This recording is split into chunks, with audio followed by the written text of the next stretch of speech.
Good evening. Thank you all for being here in the city of North Charleston Council Chambers. We're going to begin our January 22nd, 2026, 7 p.m. City Council meeting. And we need you all to rise for the Pledge of Allegiance, and invocation will be said by me. Invocation first. Father, we come to you today with our minds open and our hearts asking you to favor us so we can do your will as leaders. Father, bless each and every one here tonight. Those who have issues and those who may not have, Father, you know their hearts and you know their minds. Bless them all. And Father, please continue to bless and keep the city of North Charleston and the region, the state, and this nation, and our world. All these blessings we ask in Christ Jesus' name we pray. Amen. I pledge allegiance to the flag of the United States of America and to the republic for which it stands, one nation, under God, indivisible, with liberty and justice for all. All right, before we begin, I'd like to say this is going to my third year being the mayor. This is my 36th year working for the city of North Charleston, and I could not have done anything better than working for the city. Every day when I worked as a cop wasn't an easy day. Even working as a mayor wasn't easy, but it was worth it. And I'm telling you all this, my wife's sitting here for you, or in front of you. When I worked as a cop for 34 years, I would die for you. And being a mayor, I would die for you. I don't worry about what happens on this earth. I'm trying to get to heaven, people.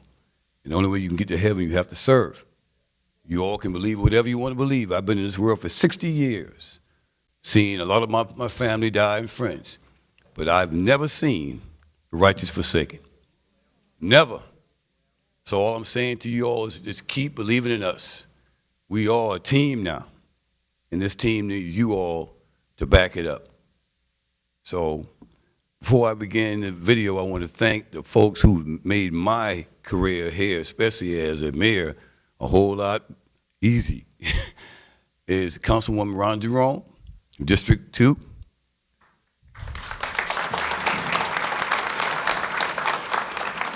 You know she's the OG on the whole thing. She's a double, triple OG. I'm telling you, she's been here a long time. Councilman Michael Brown Jr., where you at, Mike? Right there. Yes. Councilwoman Dr. Charmaine Palmer Roberts, where you at, Doc? Okay. Thanks. She's District 4. Councilman Christopher MD, he's District 5. Okay. And Councilwoman Nefertiti Brown, we just talked to her. She's on the way. She's on the way. Give her a clap it up. Dr. Ganaway Paisley, she's District 3. Councilman Brandon Hudson, I call my little brother. He's District 8. I thought he was going to preach at the MLK thing the other day. But Councilman Kenny Skipper, who's another double OG. And the real double OG and a half, Councilman Mike Brown, District 10. All right, Tony, kick it. Oh, no, hold it. Our department heads. What department heads? Can you stand up, department heads?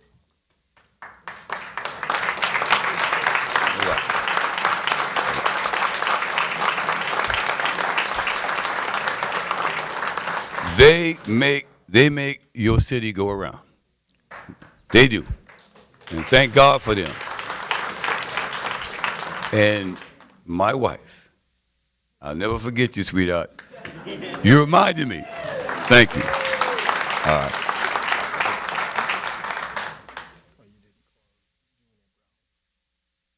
Oh, no, I did call Brown. Yeah, I called Mike Brown. Yeah. Mm-hmm. Oh, yeah, Greg. Oh, my God. Boy, stand up, man. The new one, Greg Perry. Yeah. Yeah, hey, man, thank you. My wife was trying to tell me. Thank you. Okay, go ahead.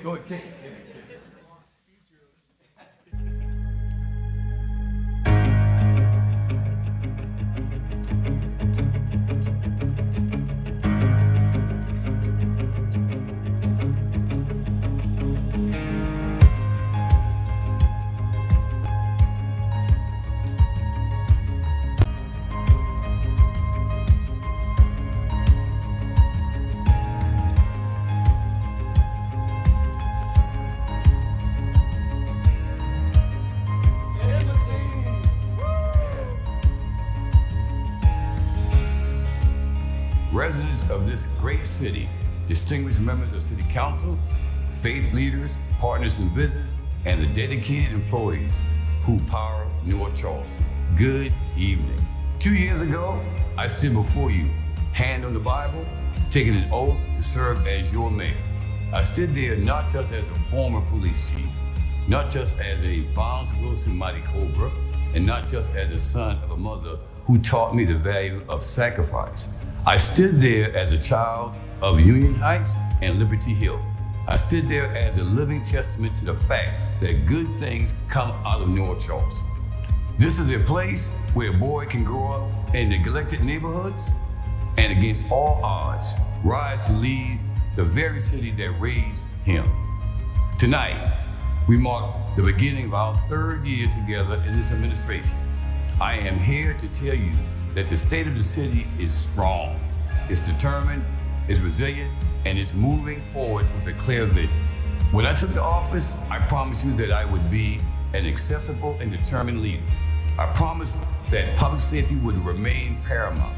I promised that we would look at our infrastructure as the veins and arteries that keep our community alive. I promised that we would lift up every neighborhood from the south end to the north end and everywhere in between, ensuring that the prosperity of this region does not bypass the people who built it. Tonight, I want to talk to you about the strides we are taking. We are moving from the reassurance that we can do better into the confidence that we are doing better, sharing our pride in who we are and generating the momentum to carry us for years to come. Look around you.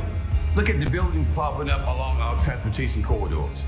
Look at the families moving into Westcott and Ferndale neighborhoods. Look at the businesses opening their doors on Rivers Avenue and Remont Road. North Charleston has become the place people want to be. We are the magnetic center of the Low Country. Families want to be here. Businesses want to be here. The numbers prove it. The permits prove it. And the traffic, Lord knows, the traffic proves it. But let me be clear. Growth is not a trophy to put on the shelf. Growth is a responsibility. It is weight we must carry with grace and intention. If we grow in numbers but lose our soul, we have failed. If we build tall buildings but leave our neighborhoods behind, we have failed. When we walked into City Hall, we pivoted from viewing growth as a burden to viewing it as a tool to strengthen our quality of life. And we did not make that pivot in a vacuum. We did it by listening.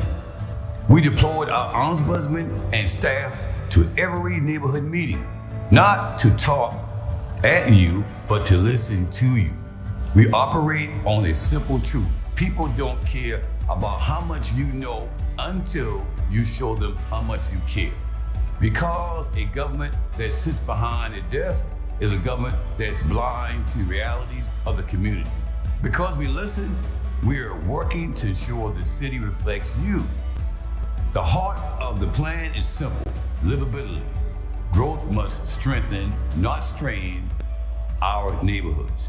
We are building the places where memories are made and where our children learn the values of teamwork, discipline, and character. For years, the residents of the South End asked for access to water activities.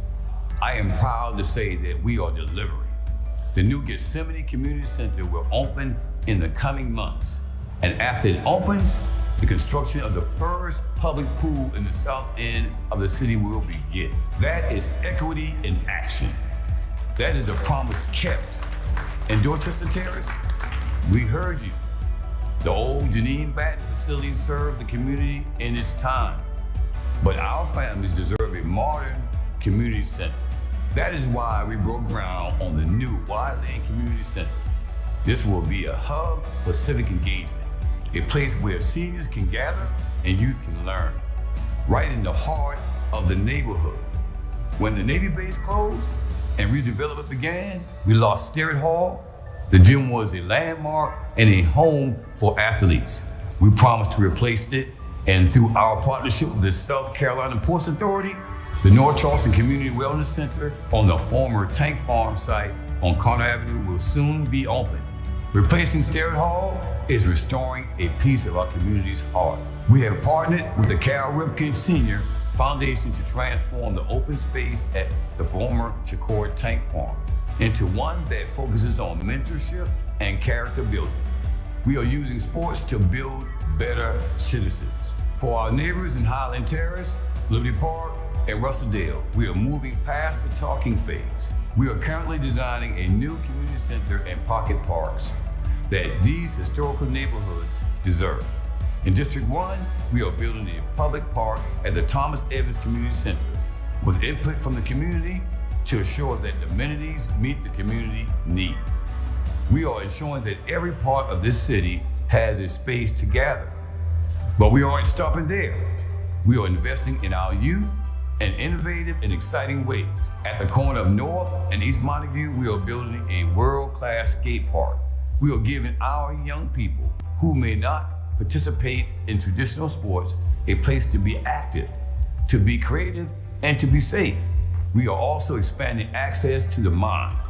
We have opened 2 more community centers for after-school programs, and we are partnered with Charleston County School District to put certified teachers in each of our summer camps.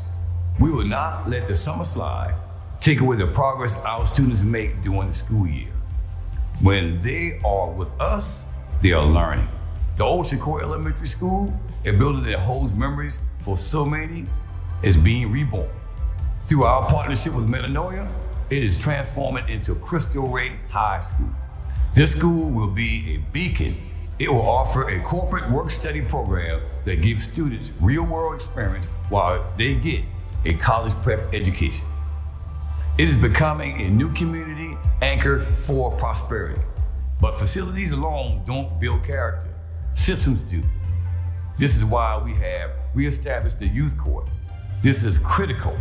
This is an intervention program that looks a young person in the eye and offers them a second chance. It keeps our young people out of the traditional justice system and allows them to learn accountability from their peers. It changes the trajectory of a life.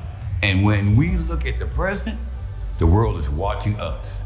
Our Coliseum, Performing Arts Center, our Convention Center welcomes 725,000 attendees this year alone, generating a staggering $157 million in economic impact. I know that as we build new things, there's a fear that we'll lose old things. I hear you. Protecting neighborhood character is sacred to me. That is why we are taking on generational work of rewriting the rule book on how our city grows. We are creating a modern, unified development ordinance. But let's be clear about what that really is. This is not just paperwork or technical exercise. It is a shield for your neighborhood. It is a practical effort to make sure growth strengthens our quality of life instead of straining it. And we are doing it with the most extensive public engagement effort this city has ever undertaken. These decisions will be shaped by residents and stakeholders, by the people who live with the outcomes every day. So we can build a North Charleston that is prepared for growth while creating a stronger, more inclusive future. We are using national best practices with local context as our blueprints. We are rewriting the rules to allow for diverse housing options that fit into neighborhoods without demolishing them. We are promoting density where it makes sense, along transit corridors and protecting the character of our established neighborhoods. We have hired a dedicated housing coordinator, someone who will wake up every day with a singular mission to connect the dots between local, state, and federal partners, ensuring that North Charleston secures every resource available to bring quality housing to our citizens. The resourcefulness starts right here at home. Our relationship with the North Charleston Housing Authority is stronger and more collaborative than it has ever been. By aligning our city's vision with the authority's mission, we are unlocking their full potential to build and manage the housing of our residents so desperately need. We are strengthening our partnership with Charleston County. We are aligning our efforts on tax incentives, ensuring that when developers come to the table, they build units that our teachers, our police officers, and our service workers can afford. Furthermore, we are proud supporters of the Low Country Housing Alliance Fund and the Charleston Workforce Housing Fund. We are championing their efforts to finance affordability across the region, ensuring that North Charleston remains a place where anyone who works here can afford to live here. And for those who served us, we must now serve them. Currently under development, the Tunnels to Towers project will provide housing for homeless veterans. That is our duty. Housing opportunities also means reinvesting in the places that have been overlooked. While the grant impacting the former 218 Gateway is currently stalled, our belief in this project has not wavered. We remain committed to developing this area to reconnect a community once divided by the interstate infrastructure. In the meantime, we are supporting action on the ground with the Sustainability Institute, efforts to directly repair and improve 50 homes in Union Heights. We are not waiting, we are working. Our grants team successfully secured a disaster assistance grant from the South Carolina Housing Trust Fund, turning financial aid into physical results for our residents. With these funds, we completed essential repairs to owner-occupied homes that had suffered weather-related flooding damage, ensuring that our neighbors had the housing stability they deserve. We also pushed for and achieved the passage of the military-based TIF legislation, signed by Governor McMaster. This legislation is a key to unlocking the future of the former Navy base through a dynamic public-private partnership. It will support the funding of workforce housing on the base, and over the coming decade, we hope to see the largest investment in workforce housing in our city's history. We aren't just building roofs over our heads, we are building communities where neighbors know each other, and a true community doesn't just survive, it thrives. A livable city is also a city that celebrates together. From neighborhoods gathering for Hispanic Heritage Month, MLK Jr. events, and the Harvest Festival, to the massive crowds at High Water and the 4th of July at Riverfront Park. Tens of thousands of people have come out to join the spirit of community. But true celebration includes everyone. I am incredibly proud of our therapeutics division and expansion of our adaptive sports programs. At the golf club at Westcott Plantation, we are leading the nation with the Stand Up and Play initiative. We are providing paramobile devices that allow our veterans and residents with ambulatory disabilities to literally stand up and play the game of golf. This is the spirit of North Charleston. No one belongs on the sidelines here. Of course, none of this quality of life matters if you don't feel safe. I served 34 years with a badge. I know that public safety is the baseline. And I am here to report that because of our intelligence-led policing and our deep, authentic engagement with our community, violent crime and all crime is down across the board. But we are not resting. We are working and we are walking.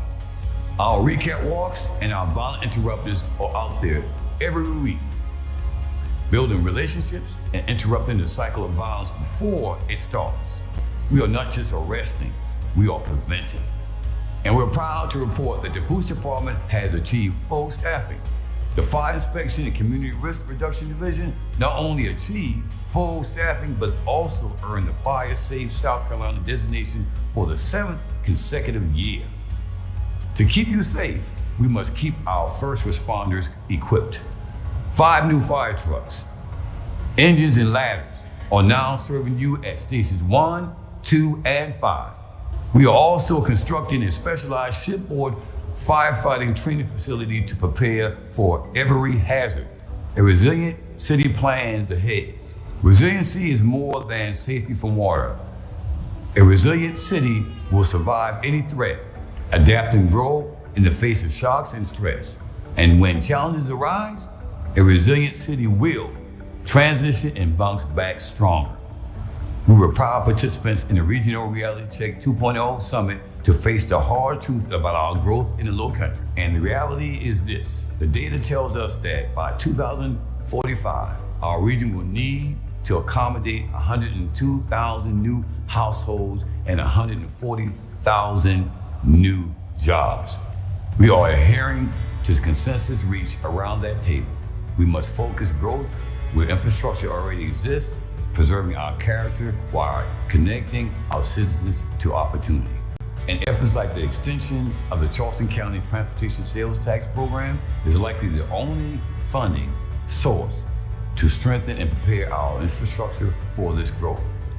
This is going to take moving some dirt, but we are also helping to heal the land itself, preserving vast tracts of land through the Greenbelt program. We are proudly collaborating with Charleston County and Charleston County Parks and Recreation on the future of the Baker Hospital site.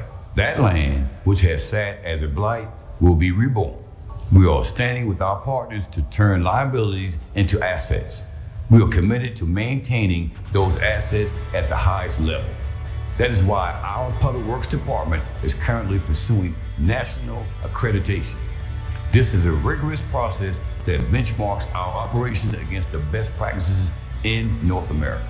It ensures that the services you rely on, from drainage to sidewalks, are delivered with the efficiency you deserve. Keeping our streets clean has been a major issue in the past, but now we are addressing it head on. Our Public Works Little team is out there every day fighting the battle against debris to keep our corridors clean, because how our city looks reflects how our city is perceived.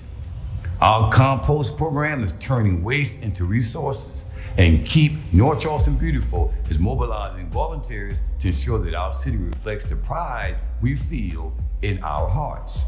In fact, Keep North Charleston Beautiful removed 31,000 pounds of litter and planted over 1,500 trees, continuing their impact over the program's 25-year history. Resiliency is also financial.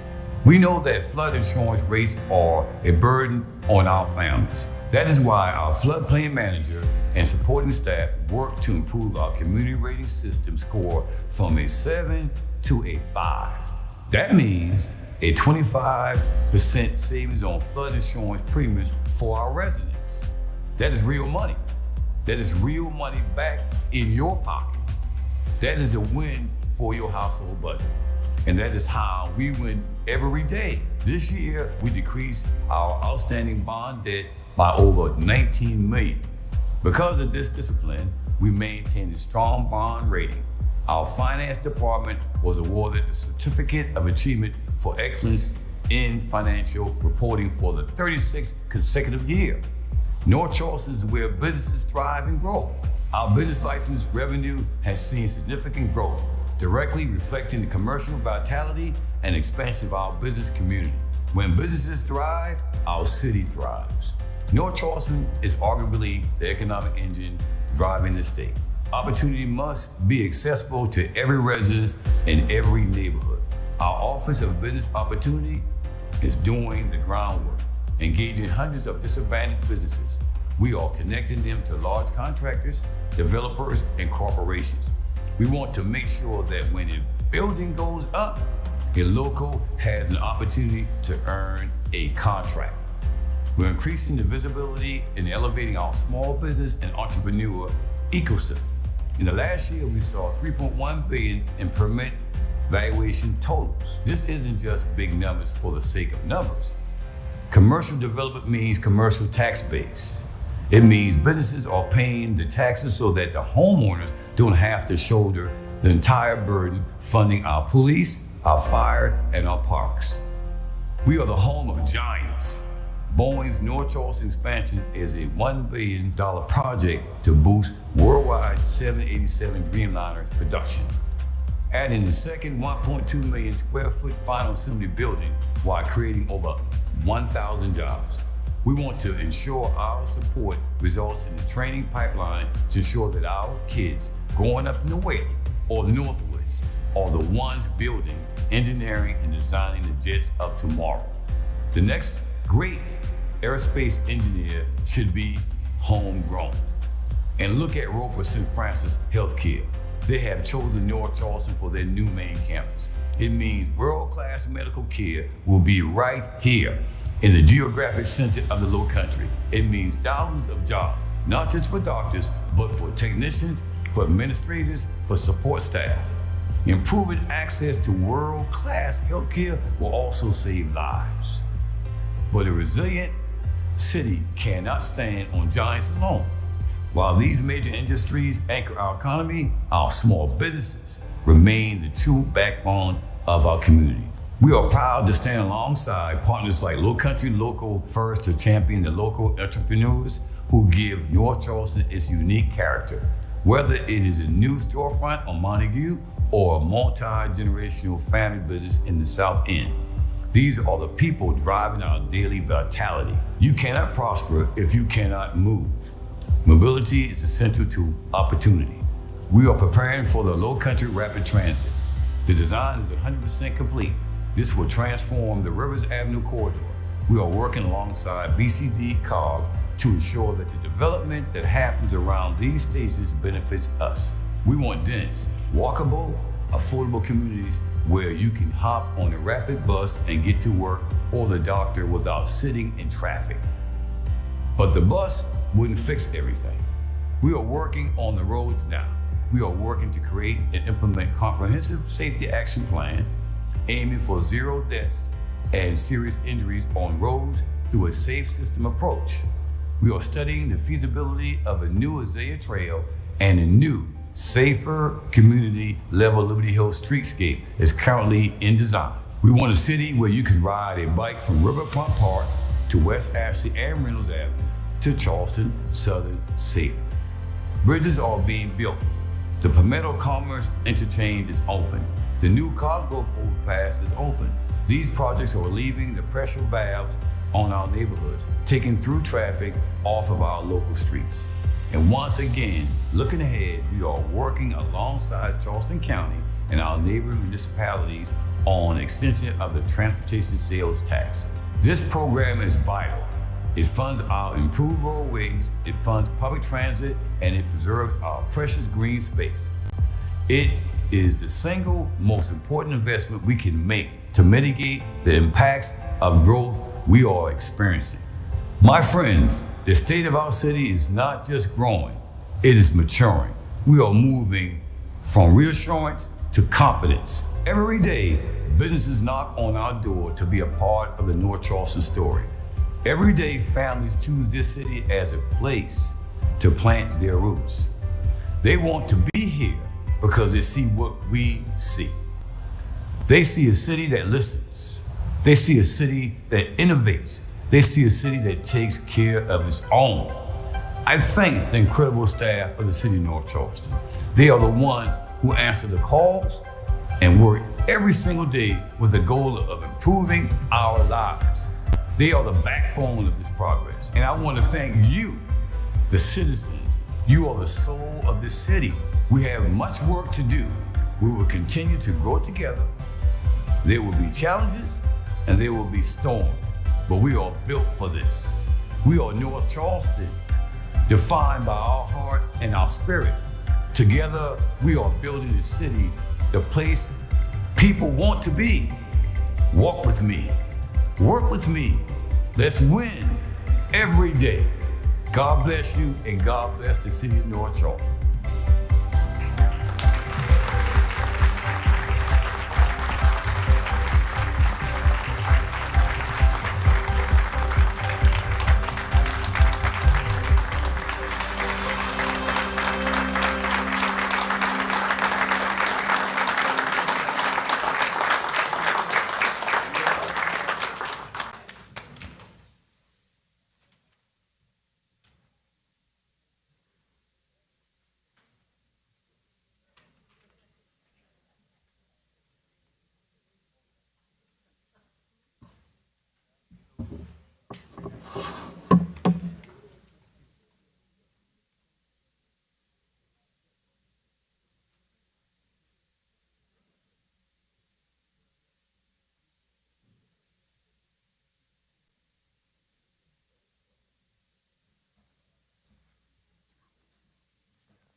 The first item on our agenda is a request to approve the minutes from the January 8th, 2026 City Council meeting. Move for approval. Second.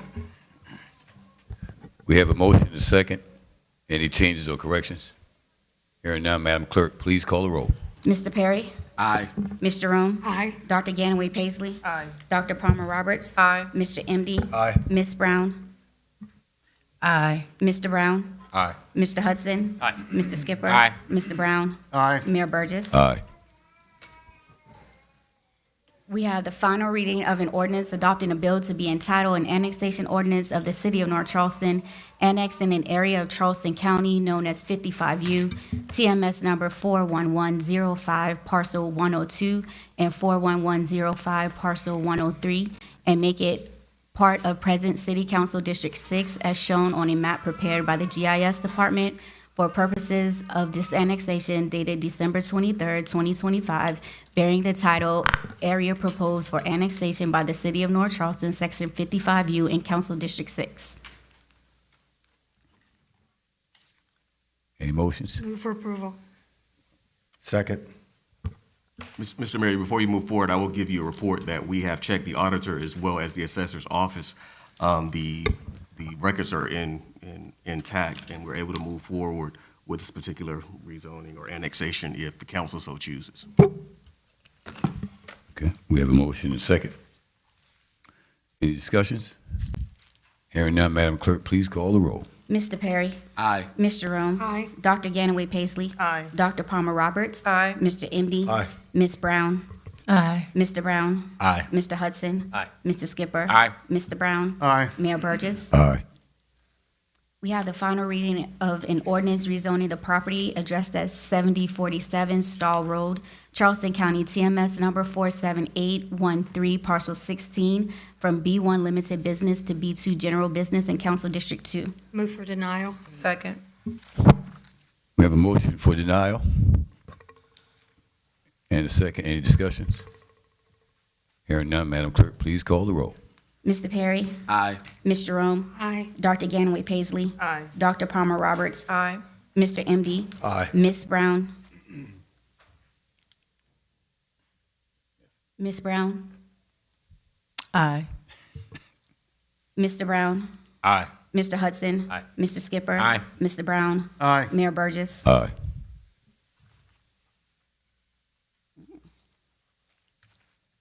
We have the final reading of an ordinance rezoning the property addressed as 1809 Grayson Street, Charleston County, TMS number 46912, parcel 316, from R1 Single Family Residential to R2 Multifamily Residential in Council District 10. Move for approval. Second. We have a motion and a second. Any discussion? Hearing none, Madam Clerk, please call the roll. Mr. Perry?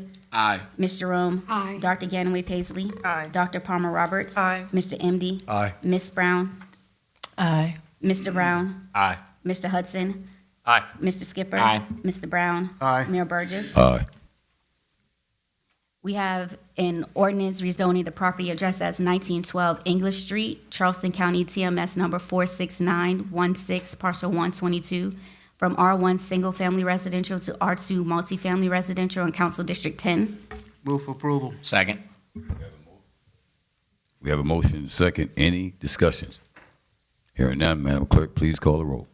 Mr. Perry? Aye. Ms. Jerome? Aye. Dr. Ganaway Paisley? Aye. Dr. Palmer Roberts? Aye. Mr. MD? Aye. Ms. Brown? Aye. Mr. Brown? Aye. Mr. Hudson? Aye. Mr. Skipper? Aye. Mr. Brown? Aye. Mayor Burgess? Aye.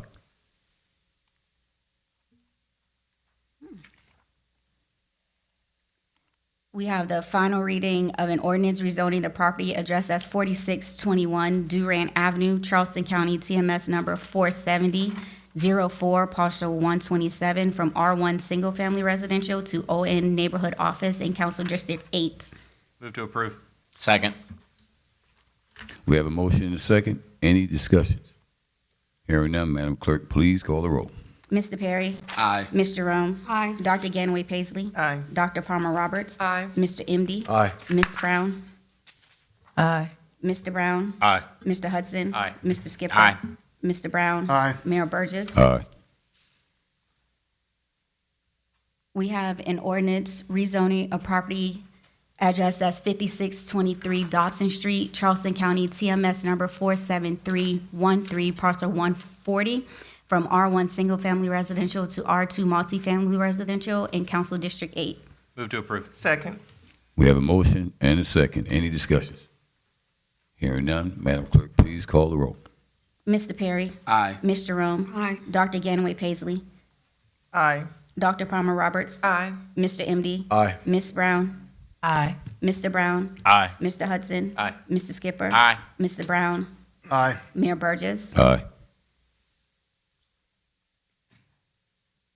What is going on with this thing? We have the final reading of an ordinance rezoning the property address as 5228 Dorchester Road, Charleston County, TM, 57. 5728 Dorchester Road, Charleston County, TMS number 40803, parcel 4, from B2 General Business to M1 Light Industrial. Madam Clerk and Mr. Mayor, we received a message from Michael Gesmon, who is the owner of this parcel, asking to withdraw this item from tonight's agenda, and so we can move on to the next item. Copy that. Madam Clerk.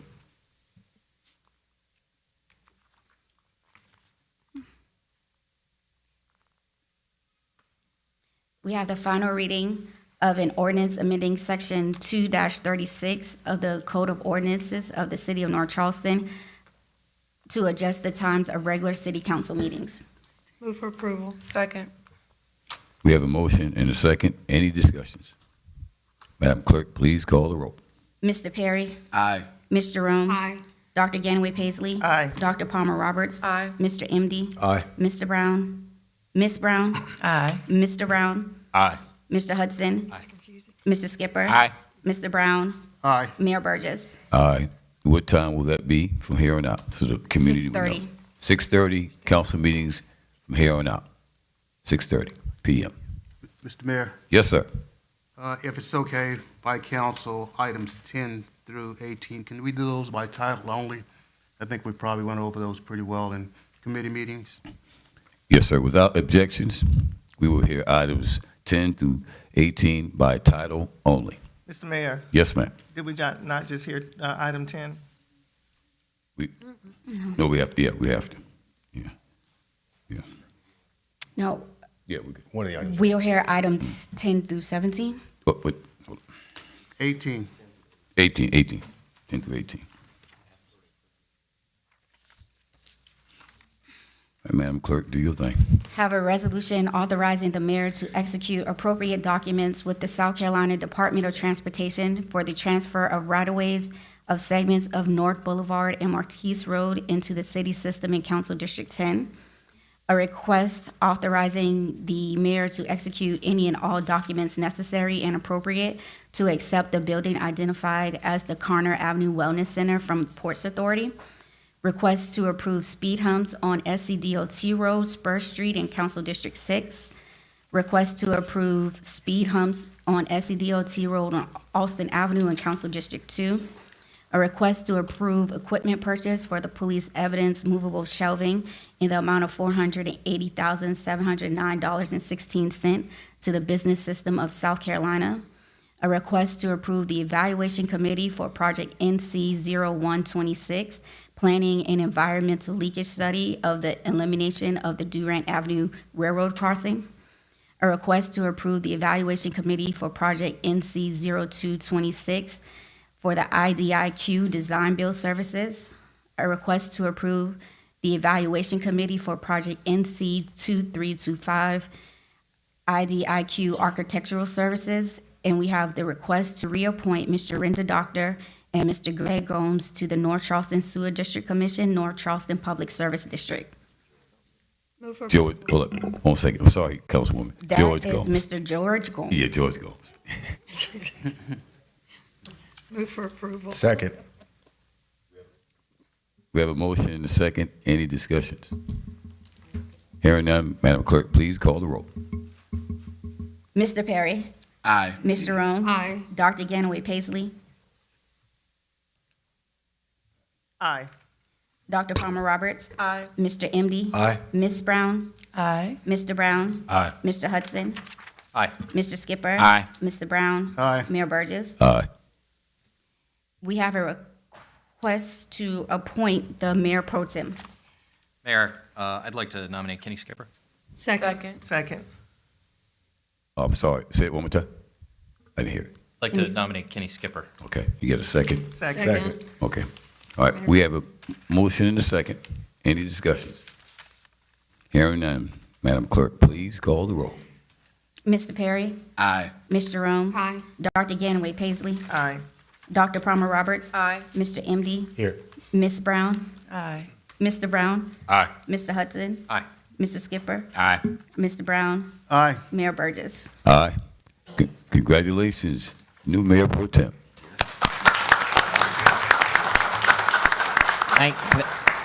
Thank you, sir. I appreciate it very much. Appreciate the support from my colleagues as well. Thank you. We will. We have 5 speakers tonight. When I call your name, please come to the front, state your name and address for the record, and you'll have 3 minutes to speak. Our first speaker is Monica Mummy.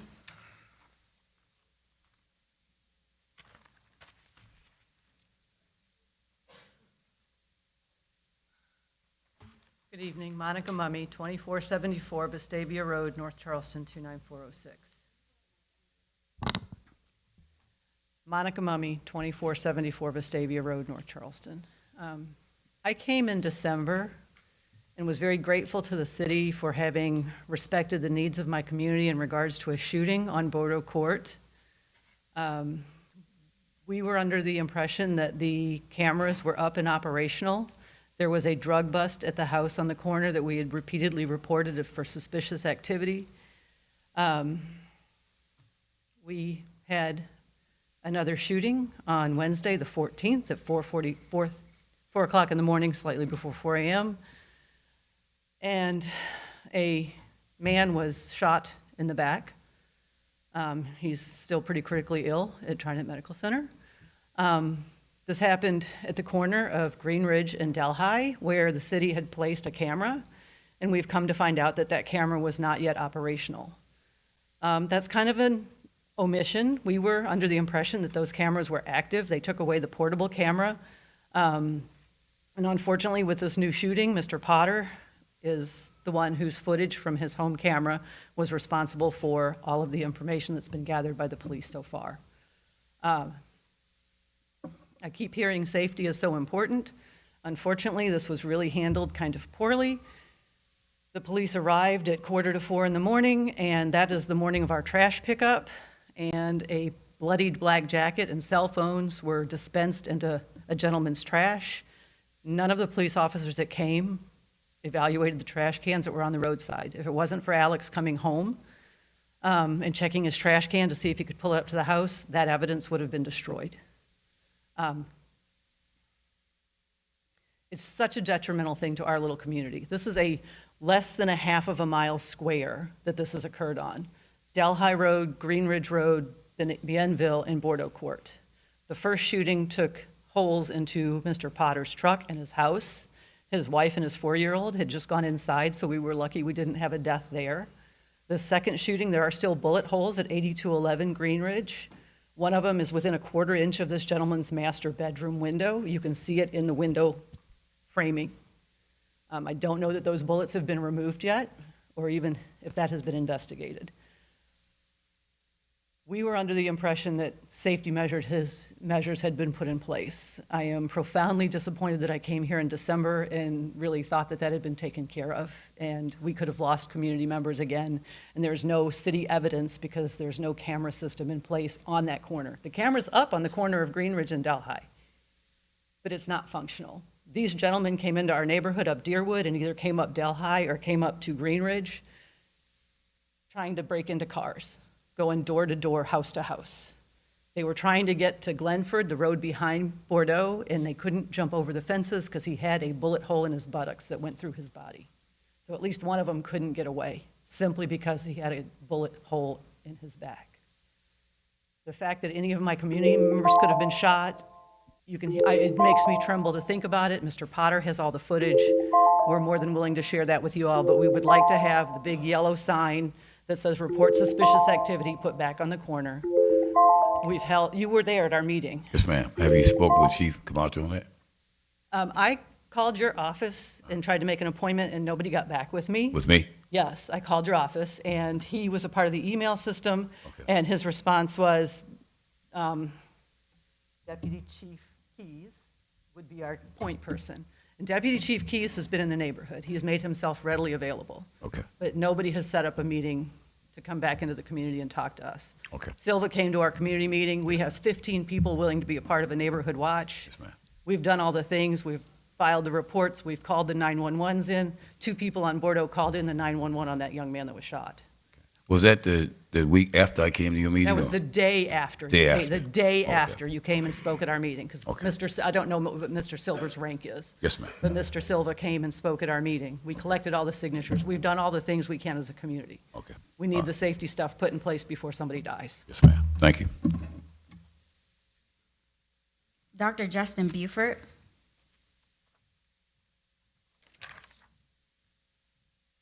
Mr. Wayne Eisenblotzer.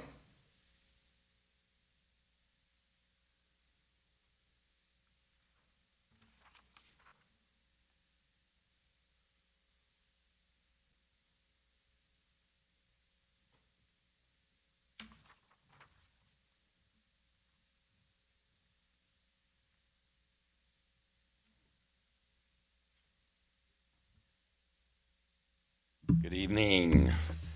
Seems like I picked a real great day to do this, but here it goes. Can you state your name and address for the record, please? Oh, I'm sorry.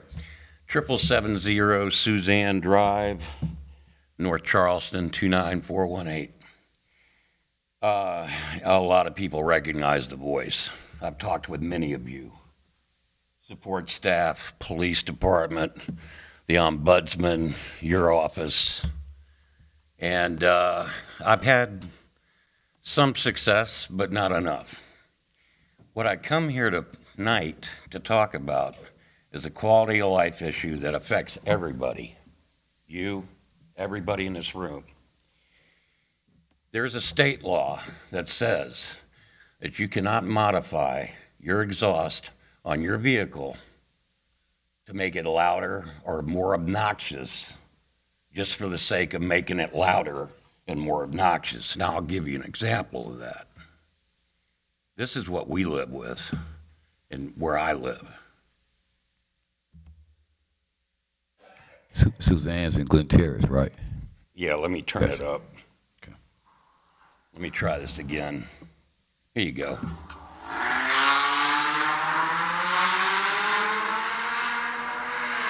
Would you like that in your neighborhood? No, sir. 6:30 in the morning, 2 in the morning, whatever time this kid decides he wants to do it. This is illegal by state law. You cannot modify your car to make this much racket. And everybody's heard it. You've all lived with it. You've been interrupted when you've tried to take a nap. You've been interrupted when you've got somebody sick you're taking care of, like I do. When you put your baby down, whatever. For whatever reason that you're trying to enjoy your home, you have to put up with this. And they're everywhere. They're all over this city, and they're all over this state. I've talked to the governor's office. I've talked to lawyers. I've talked to everybody. All I want is the state law and any city ordinance enforced. We need a crackdown. May I suggest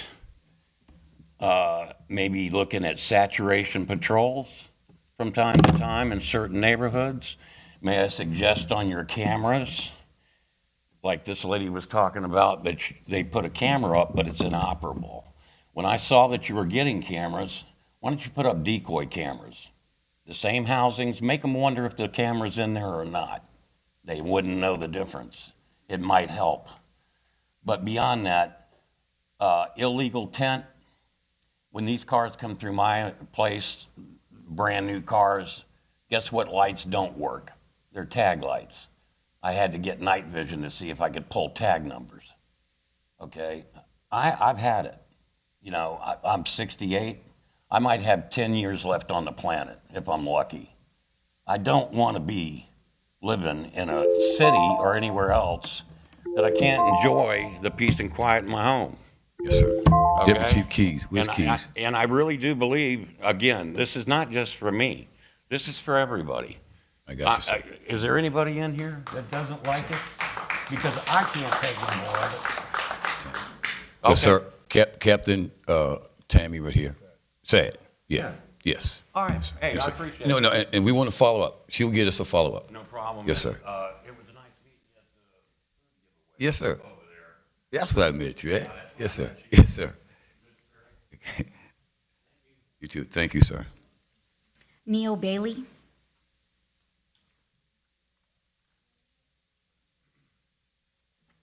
My name is Neil Bailey. I live at 6521 Boots Avenue in North Charleston, and the first report is going to read out my suggestions. I have a speech impairment, so let's go from there. Thank you. Here we are again to address another proprietor to open a restaurant or bar. This is the third for 5624 Rivers Avenue to attempt to attract folks into an alcohol serving business under the pretense of operating a restaurant. As of today, there have been 1 murder and 2 shootings in less than 18 months at 5624 Rivers Avenue. There are numerous bullet holes in the metal building on the north adjoining side of 5624 Rivers. Any reasonable person can see the angle came directly from 5624 Rivers parcel.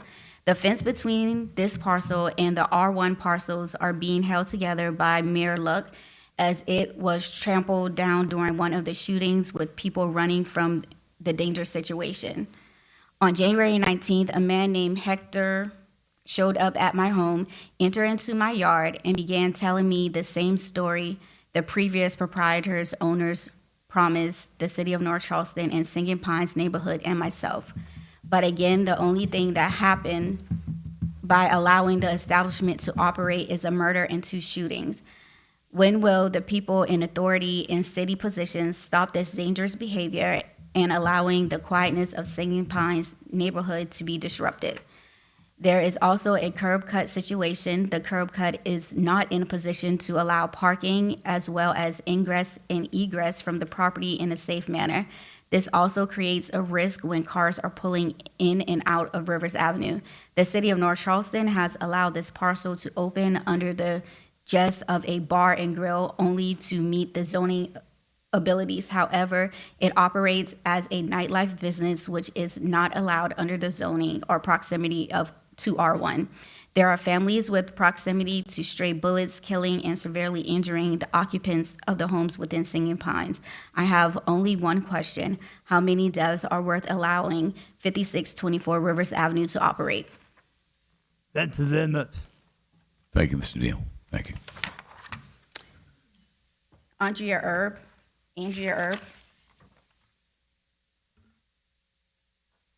Hey y'all, Andrea Erb, 2012 Sylvia Street. I didn't have anything super planned, had a busy day, but after your speech, you said that you wanted people to know that the city of North Charleston listens. You do a great job of listening, but there's no action or accountability behind it. It doesn't matter what department we email or talk to, we get listened to well.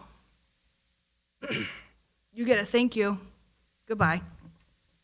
We'll reach out, never hear from anybody. You've got a few people who routinely come in here all the time, including me and Dad, and talk to you guys and ask for help, beg for help. If you had to listen to us, 2 people wouldn't have been hurt and 1 wouldn't be dead today. But we looked like crazy people standing up here saying that what was happening wasn't really happening. But now, the other night, I'm with my kids at the house and I get a knock at the door from another gentleman. So I do some research on him so I can tell you guys what he's going to do just like last time. And for you're running the city, right? Yes, ma'am. Your departments have got to hold business owners accountable. Whenever they bring business owners in, we need to be doing due diligence. Do these people deserve to be doing business in North Charleston? Because not anybody can do business in North Charleston. North Charleston should be somewhere somebody always wants to come. Not everybody gets to come. I've talked to code enforcement about these businesses picking up their own trash. We shouldn't have to pay taxpayers shouldn't be paying for business trash to be picked up. They should take some pride in the city that they're operating in, the city that they're earning money in. Why are we not holding the businesses here accountable? Why aren't we holding the people within the city that work for you accountable to the citizens who are asking the questions, who are bringing the ideas up, who are seeing the things within the community? We see them. You guys can't see it all. I know you can't. You've got lots on your plate, but people are not bringing them to you just to fuss. I got kids playing sports. I got husband working. I got plenty of things to do. I got a son that wants to trap coyote and fox. So I got to run him up the road 2 hours there and back. I do not want to be here. This city is great. You know that. I've told you that numerous times. I'm not leaving no matter what anybody does. But within the last 6 months, I've gotten threatening phone calls that people are going to kill my children because I won't shut up about illegal businesses happening in this city. I don't deserve it, but I won't stop. No matter who does it. North Charleston doesn't deserve it. Please fix it, guys. Please listen. Thank you, Ms. Erb.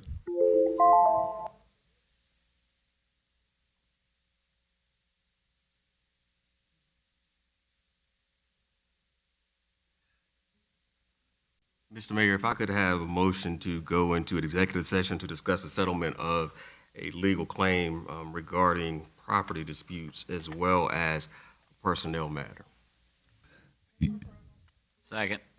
All right, we have a motion and a second. Any discussions? Hearing none, Madam Clerk, please call the roll. Mr. Perry? Aye. Ms. Jerome? Aye. Dr. Ganaway Paisley? Aye. Dr. Palmer Roberts? Aye. Mr. MD? Aye. Ms. Brown? Aye. Mr. Brown? Aye. Mr. Hudson? Aye. Mr. Skipper? Aye. Mr. Brown? Aye. Mayor Burgess? Aye. We shall return. We shall return.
Mr. Mayor, it is 8:54. We are back from executive session. No votes were taken or polls cast. If I could, council have a motion to authorize the settlement of all employment claims raised by Joyelle Tyler in the amount of $10,000. So move. Second.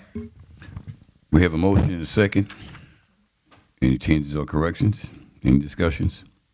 Hearing none, Madam Clerk, please call the roll. Mr. Perry? Aye. Ms. Jerome? Aye. Dr. Ganaway Paisley? Aye. Dr. Palmer Roberts? Aye. Mr. MD? Aye. Ms. Brown? Aye. Mr. Brown? Aye. Mr. Hudson? No. Mr. Skipper? Aye. Mr. Brown? Aye. Mayor Burgess? No.